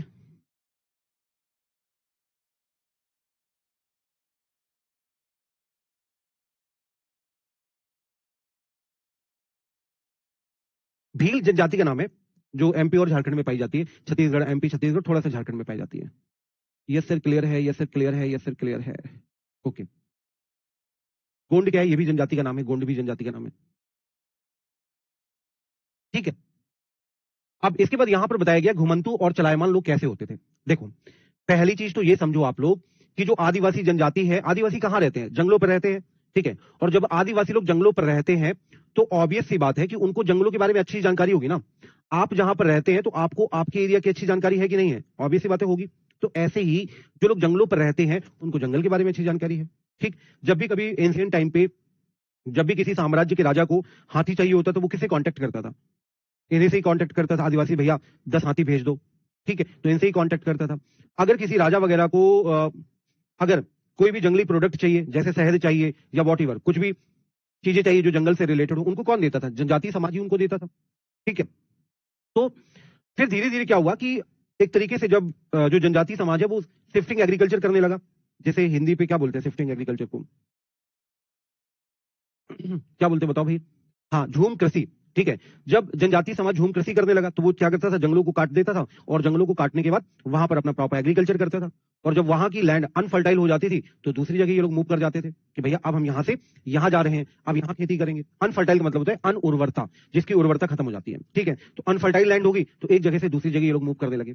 ठीक, लंबी दूरी तय करते थे। झारखंड के लोग असम जाकर के रहने लगे। ठीक है, और ये पूरी तरह से जैसे दूध हो गया, पशुपालन के जो भी उत्पाद वगैरह होते हैं, दूध से जो भी हमें मिलता है, दही, घी, इन सब चीजों पर ये लोग डिपेंडेंट होते थे। ठीक है, इसके अलावा ये लोग पशुपालन तो करते ही थे, पशुपालन किया, दूध मिला, घी मिला, दही मिला, इसको क्या करेंगे, बेचेंगे, बेच के पैसा कमाएंगे। ये लोग यहाँ पर ये काम करते थे। ठीक है, इसके अलावा ये लोग भेड़ बकरी भी पालते थे, भेड़ों से इन्होंने ऊन निकाली, उनको भी इन्होंने बेच लिया। ठीक है, इसके अलावा ये लोग एक तरीके से विनिमय भी करते थे। जैसे इन्होंने घी निकाला और इनको बर्तन चाहिए तो चले गए शहर पे, बोले हमारे पास घी है, घी ले लो, हमें बर्तन दे दो। हमारे पास दूध है, दूध ले लो, हमें ये सामान, कपड़े दे दो। हमारे पास घी है और हमें कपड़े दे दो, व्हाटएवर। ठीक है, इसको बोलते हैं विनिमय सिस्टम, यानी कि आपका barter system, sorry exchange system. बात समझ आ गई कि तुम ये ले लो, हमें ये दे दो। ठीक, तो इस तरीके से यहां पर ये लोग काम करते थे। ठीक, इसके अलावा एक जगह से दूसरी जगह पर ये लोग अपना सामान बेचने जाते थे। जो भी ये लोग सामान बेचते थे, शहरों की तरफ ये लोग जाते थे, बड़े बड़े नगरों की तरफ जाते थे और नगरों पर, शहरों पर जाकर के इनके जो भी प्रोडक्ट हैं उन प्रोडक्ट को यहां पर ये लोग बेचते थे। ठीक है, इनके पास जो जानवर होते थे, जैसे इनके पास भैंसे हैं, भैंसों का उपयोग ये लोग क्यों करते थे, कहीं पर जाने के लिए। आज आप लोग कार का उपयोग करते हो, बाइक का उपयोग करते हो कहीं जाने के लिए, ट्रेन का उपयोग करते हो, हवाई जहाज का उपयोग करते हो। ये लोग किसका उपयोग करते थे, पशुओं को। बोले भाई भैंसे को नहला दो, चलते हैं कहीं घूमने, शहरों की तरफ चलते हैं, भैंसा लेकर पहुंच गया शहरों की तरफ। ठीक है, तो ये इस तरह की जनजातियां रहती थी। ठीक है, और ये ऐसा नहीं कि अकेले जाते थे, ये लोग हमेशा कारवां पे जाते थे, मतलब एक तरीके से बहुत सारे लोग जाते थे। ठीक है, एक समुदाय के रूप में जाते थे, कारवां के रूप में जाते थे। और कारवां को क्या बोलते हैं, टांडा। क्या बोलते हैं, टांडा। टांडा, टांडा का मतलब होता है कि आदिवासी लोगों का कारवां, कारवां। ठीक है, तो ये लोग हमेशा टांडा के रूप में जाते थे, मतलब कारवां के रूप में जाते थे। ठीक है, इसके बाद जब यहां पर हम लोग बात करते हैं अलाउद्दीन खिलजी के समय में। अलाउद्दीन खिलजी ने बंजारू, बंजारू का मतलब होता है कि जो जंगलों पे आदिवासी लोग होते हैं उनको बंजारा बोलते थे। ठीक है, जो एक जगह से दूसरी जगह पर रहते थे, इन लोगों का उपयोग किया। इन लोगों का उपयोग क्यों किया, सामान को बाजार तक पहुंचाने के लिए, मतलब कि माल ढुलाई के लिए इनका यहां पर उपयोग किया। ठीक है, तो ये सारी चीजों का ये लोग उपयोग करते थे। जहांगीर की बात करें, जब मुगल साम्राज्य आया, अकबर के बाद जहांगीर आया, जहांगीर ने भी जो बंजारी लोग हैं उन बंजारी लोगों का उपयोग माल ढुलाई के लिए किया। ठीक है, इसके अलावा कहीं पर कोई भी सैन्य कार्यवाही होती थी, बंजारी लोगों को भेज दिया जाता, खाना लेकर भेज दिया जाता था।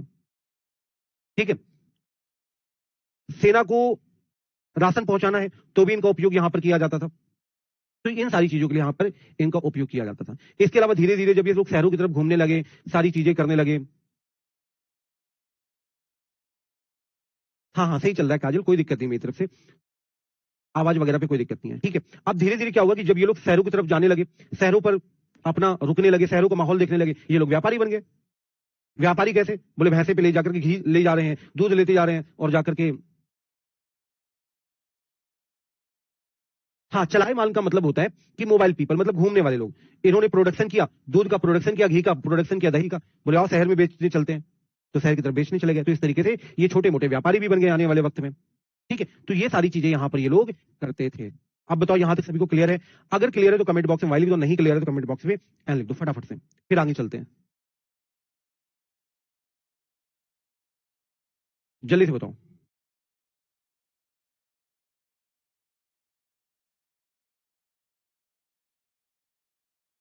हम्म,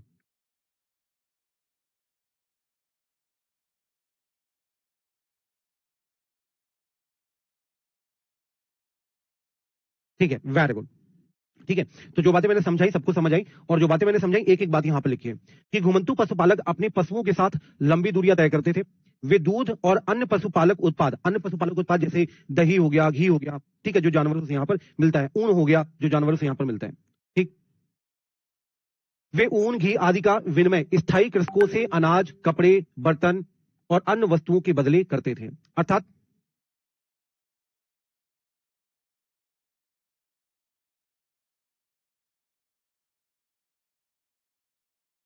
हाँ जी प्रियंका कुमारी, ठीक। अब ये लोग क्या करते थे, तो कि शहरों की तरफ गए, इनके पास घी है, इनके पास दूध है, इनके पास दही है, बोले जाओ दुकानदार को बेच लिया। दुकानदार के पास गए, बोले मेरे पास 5 किलो घी है, शर्ट दे दोगे बढ़िया वाली? दुकानदार बोला हाँ कोई दिक्कत नहीं है, दे देना। तो इन्होंने दुकानदार को दे दिया घी, और दुकानदार से क्या लिया है, दुकानदार से ये लोग शर्ट लिया है, वॉट एवर जो भी इनको चाहिए होता है। तो मैंने एक एग्जांपल दिया शर्ट का, इस तरीके से ये लोग काम करते थे। वे एक स्थान से दूसरे स्थान तक यात्रा करते हुए इन वस्तुओं की खरीद बिक्री भी कर लेते थे। एक जगह से दूसरी जगह जा रहे हैं, खरीद बिक्री भी चल रहा है, बढ़िया बिजनेस वाला काम भी चल रहा है। अर्थात ये छोटे मोटे व्यापारी भी बन गए। व्यापारी काम क्या करते हैं, ये तो काम करता है सामान को खरीदना, सामान को बेचना। हाँ जी, एक ही बात है लगभग अंचल, एक ही बात है। इन वस्तुओं का परिवहन वे अपने पशुओं पर करते थे, मतलब कि जो भी सामान वगैरह ले जाते थे, किस पे ले जाते थे, इनके पास कोई कार तो थी नहीं, कोई पोर्टर सुविधा तो थी नहीं, तो ये लोग कैसे ले जाते थे? जानवरों के माध्यम से ले जाते थे। बंजारे सबसे महत्वपूर्ण व्यापारी घुमंतु थे, इनके कारवों को टांडा कहा जाता था। ठीक, सुल्तान अलाउद्दीन खिलजी ने बंजारों का उपयोग अनाज को नगरों के बाजारों तक पहुंचाने के लिए किया है।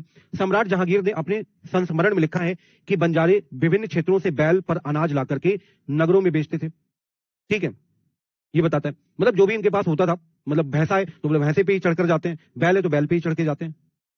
ठीक है, वे सैन्य अभियानों के दौरान मुगल सेना के लिए खाद्यान्न भी पहुंचाते थे। सर क्लास कब तक चलेगी? ये बहुत सारे कमेंट आ रहे हैं। क्लास अभी चलेगी, अभी कितना बज रहा है? 9:30 बज रहा है। क्लास आपकी चलेगी 10:30 तक। ठीक है, 10:30 तक आपकी क्लास चलेगी।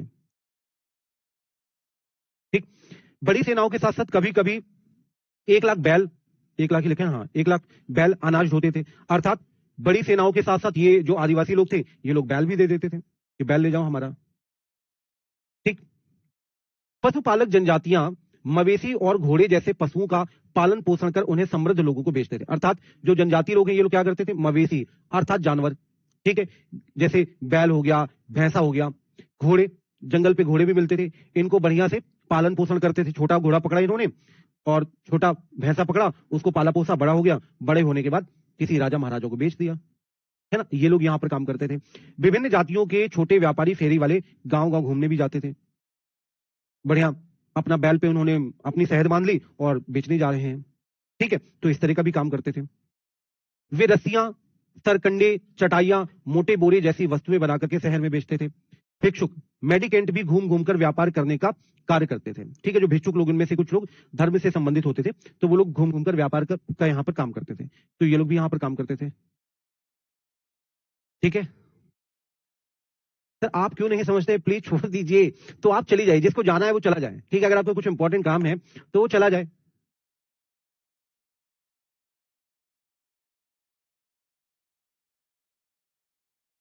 मैं अभी तो पढ़ा रहा हूं लगातार।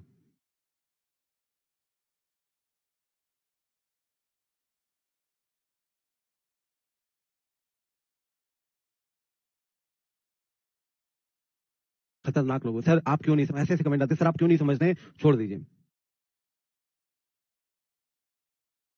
भाई, जिसका जरूरी काम है, जिसको खाना बनाना है या कुछ और काम करना है, वॉट एवर, जो भी आपको करना है, कहीं जाना है तो आप लोग जाइए, रिकॉर्डेड क्लास आपको मिल जाएगी। ठीक है, ठीक है, तो बिल्कुल भी परेशान ना हो, मैं जब तक पढ़ाऊंगा जब तक मेरा मन करेगा। ठीक, कुछ जनजातियां मनोरंजन के लिए, आप मनोरंजन के लिए क्या करते हैं? मूवी देखते हैं। मनोरंजन के लिए इंस्टाग्राम में आजकल रील भी देख रहे हैं आप लोग, तो इतने खतरनाक लोग हैं, हम भी देखते हैं। तो कुछ जनजातियां मनोरंजन करने वाली थी, जो अपनी आजीविका के लिए विभिन्न नगरों और गांवों में प्रदर्शन करती थी। अब आगे बात करते हैं बदलता समाज, नई जातियां और पदानुक्रम। ठीक है, ये आप लोग यहां पर बात करेंगे। ठीक, अब देखो यहां पे क्या हुआ कि जिस तरीके से समाज बदल रहा था, उसी तरीके से आवश्यकताएं भी बदल रही थी। आज समाज बदला, टेक्नोलॉजी बदली। आज अगर आपके पास मोबाइल नहीं है तो आप मतलब पिछड़े हैं। जब मैं मतलब कॉलेज में था तो मैंने सोचा था कि मतलब मैं एंड्रॉइड फोन नहीं यूज करूंगा, क्योंकि मुझे लगता था कि एंड्रॉइड फोन यूज करने से डिस्ट्रैक्शन होता है, और होता भी था उस समय। पर जैसे जैसे वक्त बदलता गया, आज बिना एंड्रॉइड फोन के काम ही नहीं चलता, है ना। तो कहने का मतलब यहां पर यह है कि जैसे जैसे चीजें बदलती हैं, आपको भी उसके अकॉर्डिंग ढलना पड़ता है। इसी तरीके से जो आदिवासी समाज था, समाज बदला, चीजें बदली, तो आवश्यकताएं बदली। आप जरूरत, पहले लोगों को मोबाइल की जरूरत नहीं होती थी, बिना मोबाइल फोन के काम चल जाता था। क्या आज बिना मोबाइल फोन के काम चलता है? क्या आज बिना मोबाइल फोन के काम नहीं चल रहा है ना। आज मोबाइल फोन जो है वो एक आवश्यकता बन गई है।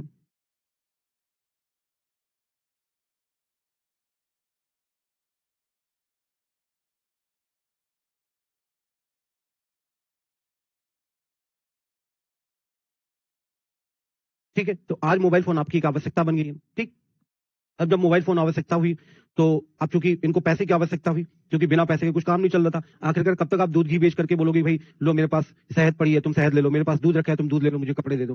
कब तक ऐसे काम चलेगा? नहीं चल पाएगा। अब आपको पैसे चाहिए, क्योंकि पैसे की आवश्यकता हुई, बिना पैसे की चीजें चल नहीं पा रही थी। अब इनके पास पैसा कहां से आएगा? तो वही दूध घी बेच कर आएगा। धीरे धीरे क्या हुआ कि इन्होंने कई सारी स्किल भी जीती। जीती क्या मतलब? कई सारी स्किल भी सीखी। ठीक है, इसी के अलावा कि जो ब्राह्मण वर्ग था, ब्राह्मण वर्गों के बीच में भी ब्राह्मण वर्गों के बीच में भी नई जातियों का उत्पन्न हुआ। जैसे कि पहले कुछ ही ब्राह्मण जातियां होती थी, बाद वाले वक्त में और कई सारी ब्राह्मण जातियों का उदय हुआ। ठीक है, अब जब यहाँ पर ब्राह्मण जातियों का उदय हुआ, तो अनेक जातियों और सामाजिक समूहों को जाति आधारित समाज में शामिल करके उन्हें जाति का दर्जा दे दिया कि भैया तुम इस कास्ट के हो, तुम इस कास्ट के हो। ठीक है, इसके अलावा कई और जनजातियां विकसित हुई, जैसे लोहार हो गया, बढ़ई हो गया, राजमिस्त्री हो गया, इनको एक अलग कैटेगरी दे दिया गया। ये कोई विशेष काम कर रहे थे, ठीक है, तो इनको ब्राह्मणों से एकदम अलग कैटेगरी दे दिया। मतलब ब्राह्मण इनको कैटेगरी दे रहे थे, मतलब समाज में जो भी काम कर रहे थे ब्राह्मण वर्ग ही कर रहा था, तो ब्राह्मण वर्गों ने यहाँ पर इनको अलग कैटेगरी पे डिवाइड कर लिया। ठीक है, तो इस तरीके से यहाँ पर ये सारी चीजें और जनजातियां यहाँ पर विकसित हुई। तो इसके अंदर हमें यही सारी चीजें यहाँ पर बताई गई हैं। ठीक है, जैसे कि यहाँ पर हमें बताया गया कि अर्थव्यवस्था और समाज की आवश्यकताएं बढ़ी, अर्थात अब पैसे की आवश्यकता बढ़ी, और जब यहाँ पर पैसे की आवश्यकता बढ़ी तो ऑब्वियस सी बात है पैसा कहां से आएगा, दूध घी बेचकर पैसा आएगा। पर दूध घी बेच करके कहां तक पैसा आएगा, कितना पैसा आएगा, लिमिटेड पैसा ही तो आएगा, बहुत ज्यादा पैसा तो नहीं आ सकता है। क्या नाम है आपका, हरिपा सन्ना अधिकारी, मतलब एक तरीके का वो ऑब्जेक्ट होता है, वस्तु होती है, वस्तु।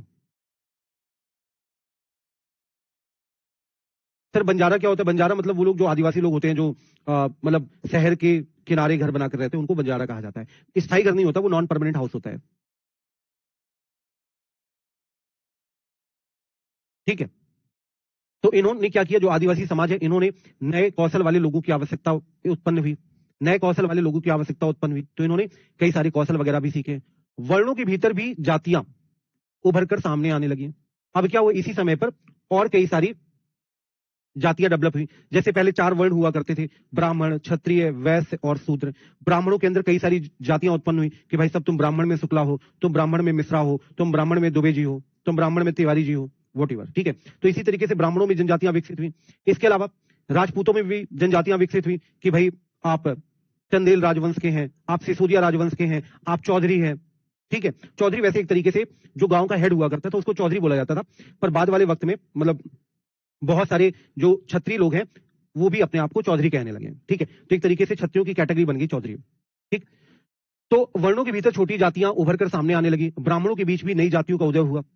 ठीक है, जैसे मैंने आपको बताया, एग्जाम्पल अभी दिया। अनेक जनजातियों और सामाजिक समूहों को जाति आधारित समाज में शामिल कर उन्हें जाति का दर्जा दे दिया गया।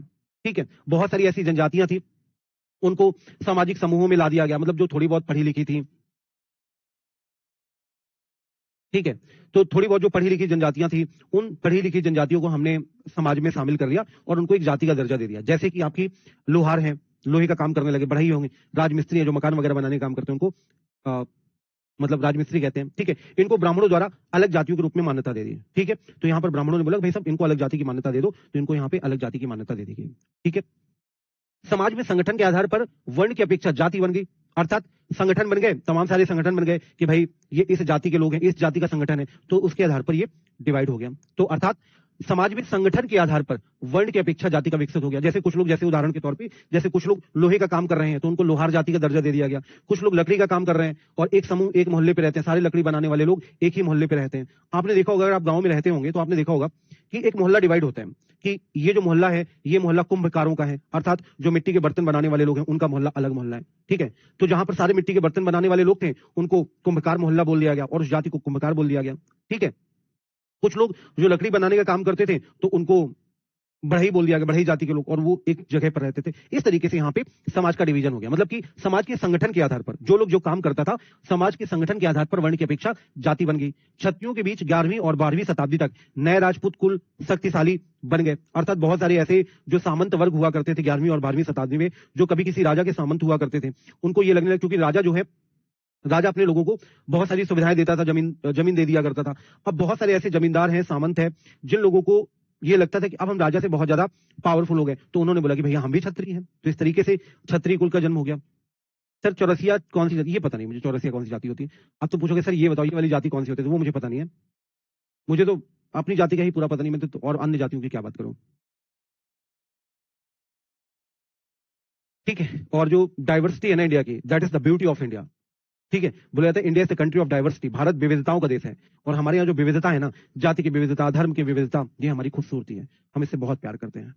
ठीक है, अन्य देशों में ऐसा नहीं होता। भारत के अंदर जो है ना, बहुत सारी जाति के लोग रहते हैं, बहुत सारे धर्म के लोग रहते हैं, बहुत सारे भाषा बोलने वाले लोग रहते हैं। ये खूबसूरती है भाषा की, ये देश की खूबसूरती है, और हमें इस पर गर्व करना चाहिए कि India is the country of diversity and we love it.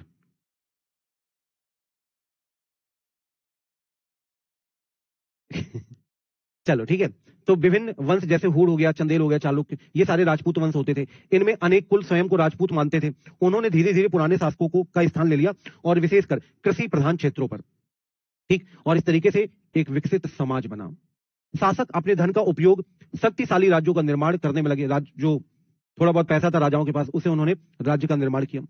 Rajput कुलों के शासक वर्ग के रूप में उदय जनजातीय लोगों के लिए एक उदाहरण बन गए।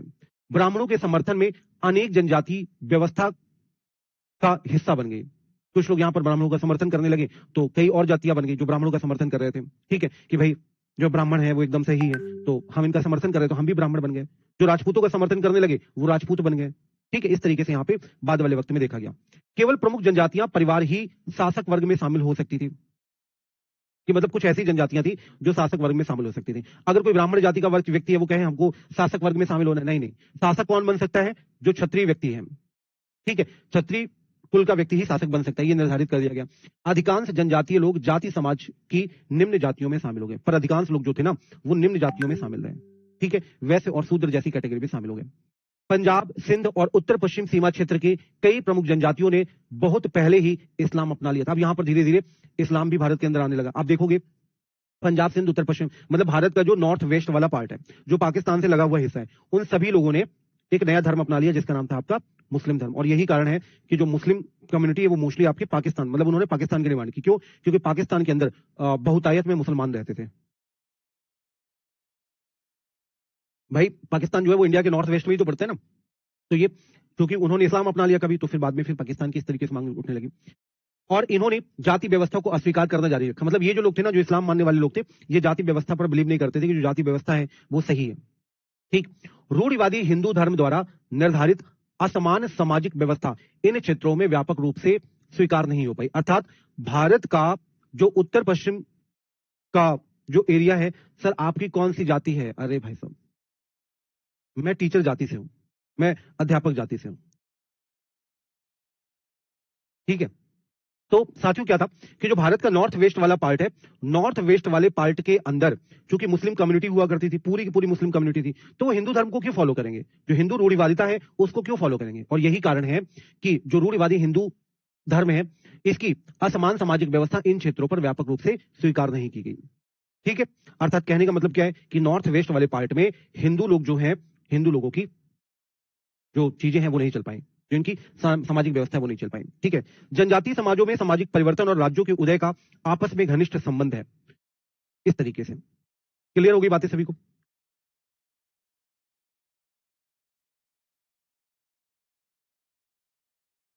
ठीक है, तो ये आपका हो गया यहां तक कंप्लीट। और कोई डाउट, कुछ पूछना हो फटाफट से बताओ।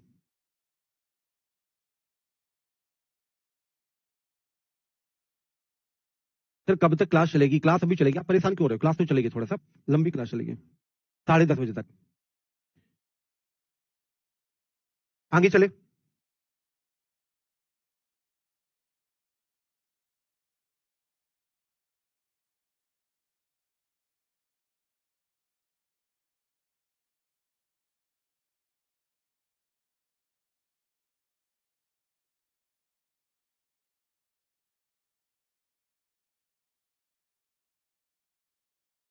क्या कह रहे हैं सर? आप ऑनलाइन क्लास लीजिए, हम साथ में हैं। चलने दीजिए क्लास ऑनलाइन, धक्का धक्का वहां पे ऑनलाइन साथ में है। ठीक है, कोई डाउट नहीं है, आगे चले।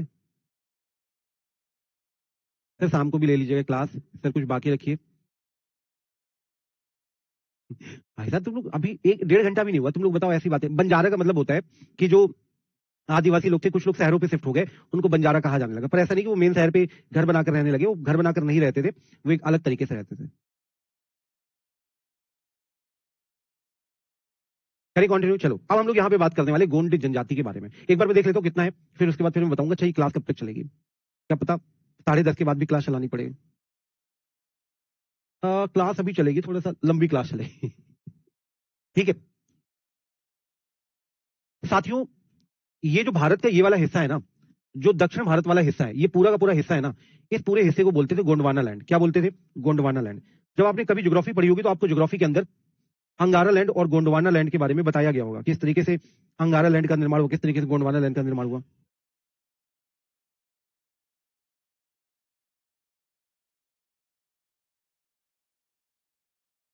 ठीक है, किस तरीके से अंगारा लैंड का निर्माण हुआ, किस तरीके से गोंडवाना लैंड का निर्माण हुआ, ये चीजें आपने ज्योग्राफी के अंदर पढ़ा होगा। ठीक है, तो ये वाला जो एरिया है ना, ये कौन सा एरिया है? गोंडवाना लैंड है, ये आपका गोंडवाना लैंड वाला एरिया है। ठीक है, इस गोंडवाना लैंड वाले एरिया पे एक जनजाति रहती थी और इस जनजाति का नाम था आपका गोंड। क्या नाम था? इस जनजाति का नाम था आपका गोंड। और गोंड का मतलब क्या होता है? गोंड का मतलब होता है गोंडों द्वारा आबाद देश, अर्थात जो गोंड जनजाति है उनका आबाद देश, जिस पर किसी भी तरह का कोई भी नियंत्रण नहीं होता है। ठीक है, उसे गोंडवाना लैंड कहा जाता है। ठीक है, अब जो गोंडवाना लैंड के लोग थे, ये लोग स्थायी कृषि करते, स्थानांतरित कृषि करते थे, अर्थात ये लोग शिफ्टिंग एग्रीकल्चर करते थे।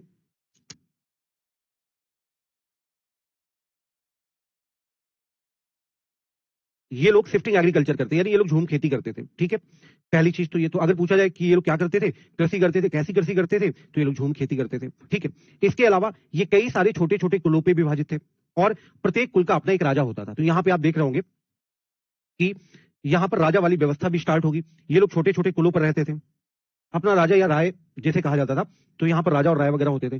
गोंडवाना जनजाति अनेक छोटे छोटे कुलों यानी क्लानों में डिवाइड था और ये लोग स्थानांतरित कृषि करते थे। ठीक है, जब दिल्ली सल्तनतों की शक्ति कमजोर होने लगी, तब कुछ बड़े गोंड राज्यों ने छोटे गोंड सरदारों पर प्रभुत्व स्थापित करना शुरू कर दिया। ठीक है, एक्चुअली क्या हुआ था कि जब दिल्ली सल्तनत के अंदर जो दिल्ली के सुल्तान हैं, उनकी शक्तियां कम होने लगी। आप देखोगे कि गुलाम खिलजी तुगलक, सैयद लोधी, ठीक है, सैयद और लोदियों के समय पे दिल्ली सल्तनत की स्थिति काफी ज्यादा कमजोर हो गई। तो जो बड़े गोंड राजा थे, ये बहुत प्रभावशाली होने लगे। ठीक है, क्योंकि यहां पर भी आपके गोंड के अंदर भी राजशाही व्यवस्था चलती थी और अब इनको लगने लगा कि हम अब पावरफुल हो गए, क्योंकि हमसे ज्यादा पावरफुल एक ही व्यक्ति थे, वो दिल्ली के सुल्तान थे और दिल्ली के सुल्तान के पास अब पावर बचा नहीं है।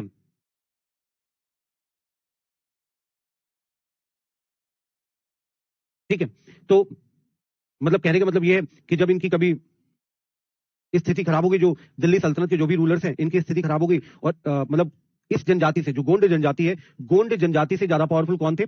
तो गोंड जनजाति से ज्यादा पावरफुल थे आपके दिल्ली के सुल्तान। ठीक है, और जब दिल्ली के सुल्तान कमजोर हो गए, तो जो शक्तिशाली गोंड जनजाति थी या शक्तिशाली गोंड राजा जो थे, वो अपने आप को पावरफुल समझने लगे। अब वो काम क्या करने लगे? छोटे छोटे जो गोंड सरदार हैं उन पर अटैक करने लगे। ठीक है, इसी के बारे में हमें एक जानकारी मिलती है जो अकबरनामा है। अबुल फजल ने अकबरनामा लिखा है और अबुल फजल के अकबरनामा से हमें एक जानकारी मिलती है। एक राजा है गढ़कटंगा, एक जगह पड़ती है गढ़कटंगा। ठीक है, तो अकबरनामा में गढ़कटंगा के गोंड राज्य का उल्लेख मिलता है, जिसमें 70,000 गांव थे। बात समझ पा रहे हैं? इसके अंदर 70,000 गांव थे, इसके बारे में हमें यहाँ पर जानकारी मिलती है।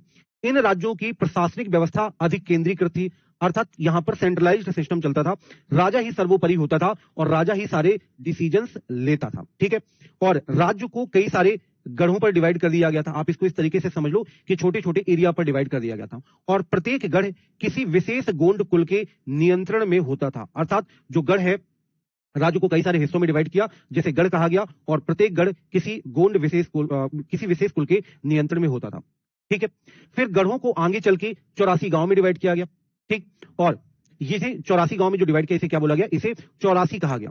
प्रत्येक 84 को 12 गांव वाली इकाइयों पे डिवाइड किया गया, जिसे बरहोट कहा गया। इस तरीके से समझो, मैं आपको समझा देता हूं। सबसे पहले राज्य, आप उदाहरण ले लीजिए गोंड राज्य का। गोंड राज्य में सबसे बड़ा होता है राज्य।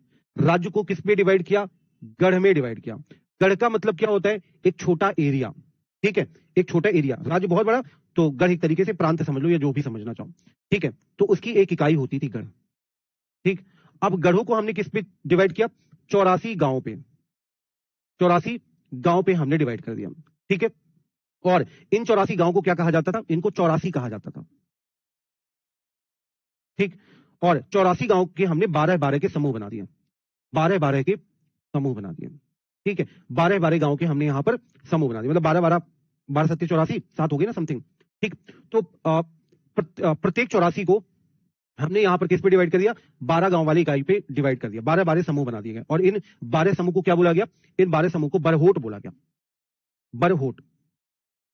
ठीक है, तो राज्य को गढ़ में डिवाइड किया गया, गढ़ में को 84 गांव में डिवाइड किया गया। 84 गांव 84 कहलाते थे और फिर 84 को 12-7 84, 12-12 समूह पे डिवाइड कर दिया गया, जिसे बरहोट कहा जाता था। क्लियर होगी बातें सभी लोगों को? ठीक, यही बातें यहां पर दी गई हैं कि प्रत्येक 84 को 12 गांव वाली इकाइयों में यानी बरहोट पे विभाजित कर दिया गया और बड़े राज्यों के उदय से गोंड समाज की प्रकृति बदल गई।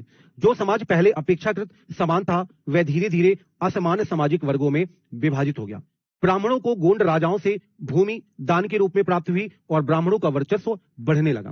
गोंड सरदार स्वयं को राजपूत के रूप में मान्यता दिलाना चाहते थे। गोंड जनजाति के लोग चाहते थे कि हमें राजपूत के रूप में मान्यता मिल जाए, इसलिए गढ़कटंगा, ये जगह का नाम है, गढ़कटंगा के गोंड राजा अमनदास ने संग्राम साहे की उपाधि ली थी कि अब मैं राजपूत शासक बनूंगा। और जो संग्राम सिंह का पुत्र है दलपत, उसने महोबा के चंदेल राजा सालभान की बेटी राजकुमारी दुर्गावती से विवाह कर लिया। अर्थात ये लोग जो गोंड जनजाति के लोग हैं, जो कभी आदिवासी हुआ करते थे, अब ये पावरफुल हो गए हैं। और ये जब पावरफुल हो गए हैं तो इन्होंने सबसे पहले क्या किया कि सबसे पहले अपने आप को उपाधि दी संग्राम साहे की, अर्थात हम राजा हैं।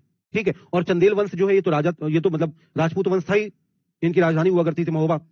ठीक। अब ये जो चंदेल वंश है, बुंदेलखंड पे चंदेल वंश शासन कर रहा था। ये जो चंदेल वंश है, चंदेल वंश आपका राजा वंश का है। और जो चंदेल वंश है ये राजा वंश का है। धीरे धीरे क्या हुआ, धीरे धीरे यहां पर ये हुआ कि ये जो आपका इसका बेटा है, अमनदास का बेटा है दलपत, दलपत ने शादी कर ली महोबा की राजकुमारी के साथ, दुर्गावती के साथ विवाह कर लिया, जो सालभान की बेटी थी। ठीक है। और जब इसके साथ यहां पर विवाह कर लिया तो अब तो राजपूतों के साथ संबंध हो गया, हम तो राजपूत ही हैं, ये हुआ। पर थे कौन, ये वाकई में आदिवासी लोग ही थे। बात समझ आ गई सभी लोगों को। फिर क्या हुआ कि दलपत सिंह की मृत्यु हो गई। इसकी जब मृत्यु हो गई तो रानी दुर्गावती ने अपने 5 साल के बेटे, जिसका नाम क्या था, जिसका नाम था वीर नारायण, जब पिताजी की मृत्यु हो गई, दलपत की मृत्यु हो गई, तो 5 साल का बेटा है वीर नारायण, इसको गद्दी पर बैठा दिया, इसका राज्याभिषेक कर दिया। बेटा 5 साल का है, वो बन गया है राजा, पर शासन कौन कर रहा है, शासन कर रही है उसकी मम्मी दुर्गावती। ठीक है। अब दुर्गावती जब यहां पे शासन कर रही थी तो राज्य और ज्यादा विस्तृत हुआ। ठीक है। इसी बीच में क्या होता है कि मुगलों ने आक्रमण कर दिया 1565 में। एक व्यक्ति है जिसका नाम है आसफ खां। ठीक। तो 1565 में मुगल शासकों ने आक्रमण कर दिया और इस आक्रमण को लीड कर रहा था आसम खां। ठीक। आसफ खां यहां पर लीड कर रही थी। दुर्गावती जो कि वीर नारायण की मम्मी है और एक तरीके से संरक्षिका है, वो यहां पर इसका विरोध करती है, विरोध करती है, हार जाती है, हार जाती है, मर जाती है। और इसके बाद इनका जो बेटा है 5 साल का वीर नारायण, वो भी यहां पे युद्ध में वीरगति को प्राप्त हो जाता है। ठीक है। और जब वीरगति को प्राप्त हो जाता है तो गढ़कटंगा जो एरिया है, पूरा का पूरा गढ़कटंगा अब मुगलों के कब्जे में आ जाता है 1565 में। ठीक है। तो इस तरीके से यहां पर जो गढ़कटंगा है वो आपके मुगलों के कब्जे में आ गया, जो कभी स्वतंत्र राज्य हुआ करता था। ठीक है। तो रानी दुर्गावती ने इसका विरोध किया, पराजित होने पर आत्मसमर्पण ना की और खुद यहां पर उन्होंने, उनकी मृत्यु हो गई। वीर नारायण भी युद्ध करते हुए वीरगति को प्राप्त हो गए। गढ़कटंगा एक समृद्ध राज्य था, उसने जंगली हाथियों को पकड़ करके अन्य राज्यों को निर्यात करके बहुत पैसा अर्जित किया था। ये लोग, इनका सोर्स ऑफ इनकम क्या था, जो गढ़कटंगा के राजा थे, जंगलों से हाथियों को पकड़ते थे और हाथियों को पकड़, मतलब ऐसे नहीं बड़े हाथियों को पकड़ेंगे, नहीं, छोटे छोटे बच्चों को पकड़ते थे, उनको रखते थे और रखने के बाद फिर वो राजाओं को बेच देते थे। इस तरीके से इनके पास यहां पर पैसा आता था। मुगलों ने गोंडों को पराजित करने के बाद बड़ी मात्रा में बहुमूल्य सिक्के और हाथी प्राप्त किए। कहां से, गढ़कटंगा से।